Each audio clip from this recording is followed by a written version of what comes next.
What's up, folks? Welcome back to the channel. Hope you guys enjoyed my last video with getting player rotation done. We're one step closer to getting a full-blown character. We just need to do a few more things like getting our clamp working and getting mannequins set up. Just been having trouble with that. But yeah, getting mannequins set up. But this video is about destroying entities. So this comes in handy for player or enemy death, for pickups, for things of the nature. And there's a lot of ways you can handle this. You can deactivate the mesh because you might want to reuse it, or you might need to activate it later and you don't want it to go, you don't want to get garbage collected, or you don't want to spawn it back in. Or if you know it's going to be destroyed and that's it, you can destroy the entity and then let it get garbage collected, and then it will be less, it won't be on the game map anymore, so it's less that has to be rendered and things of that nature. So really simple, let's get right into it. So what I'm going to do is actually take one of these rocks that I have here, and I'm going to create a Lua script that destroys it. Really simple. Let's go ahead and do that. Alright, of course we have it open. Let me close this some. I have a better idea of what these do, so I don't need everything open wide. Let's go to new, and we want to, of course, go to starter game scripts. Scripting, of course I have that one, which is when I was testing things on. We wanted to call this destroy. Let's go to save, and of course let me go ahead and build a table.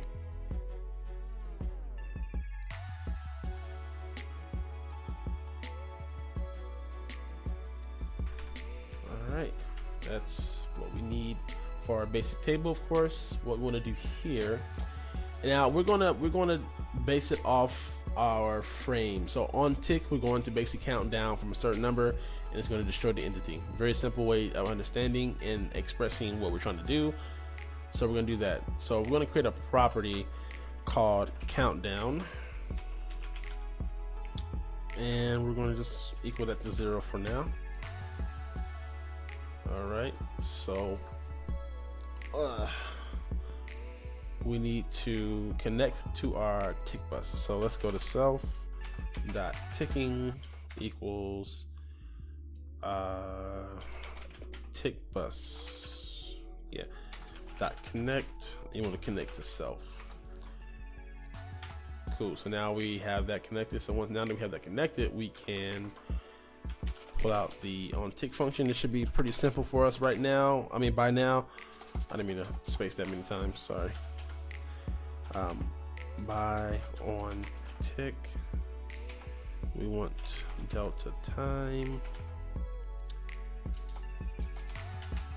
and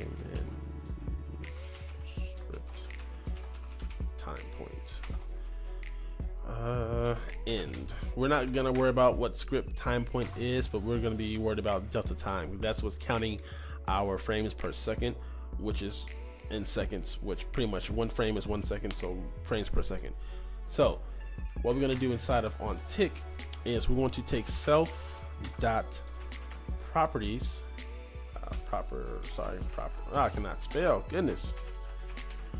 Properties dot countdown is equal to self dot properties, goodness, sorry guys, countdown minus delta time. So what this does, since delta time is counting each frame, basically what this is saying is in so many frames or so many seconds, when it hits that number, we want to do this. All right, so that's that. What we want to do is, if I should have put this in another smaller variable, is what I should have did, to say the truth. But yeah, so if self dot properties is like my kryptonite, countdown is less than, say less than or equal to 0, then we want to do something. And that's where we're going to put our code. So simple. What we're going to do is we want to go to the E bus. we want to grab, now when I say there's two ways you can do it, we can disable the mesh, which I'll probably just make a separate tutorial about that, and we can destroy it. So we're going to destroy it.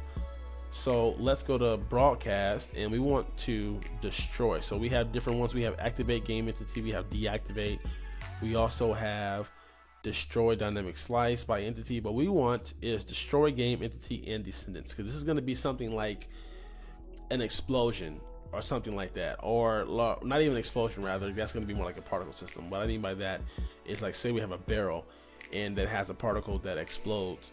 Once that explosion particle goes off, we want to destroy the game entity, because we're not going to bring back that barrel because it's already lost its meaning in the game world.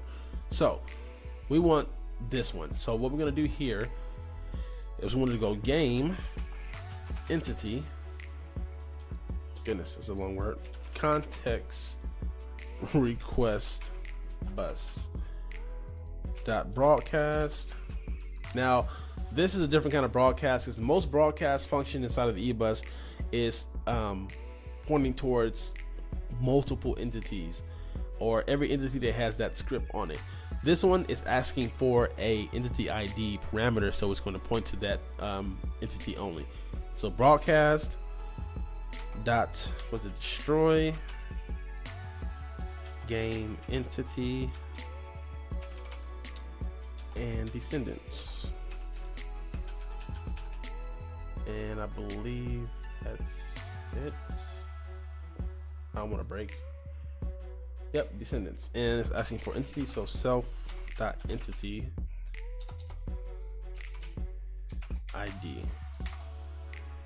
All right, so that should do it, and we want to disconnect from the tick bus when it's gone. So self dot ticking disconnect. Cool. And also we want to set it to nil. Self dot ticking. Yeah. All right. Cool. Let me close that space. That's our script, guys. That's it. So what we want to do here is connect that script to the rock. We want to say, let's say 5 seconds, and let's go in game. Now this rock should disappear in 5 seconds.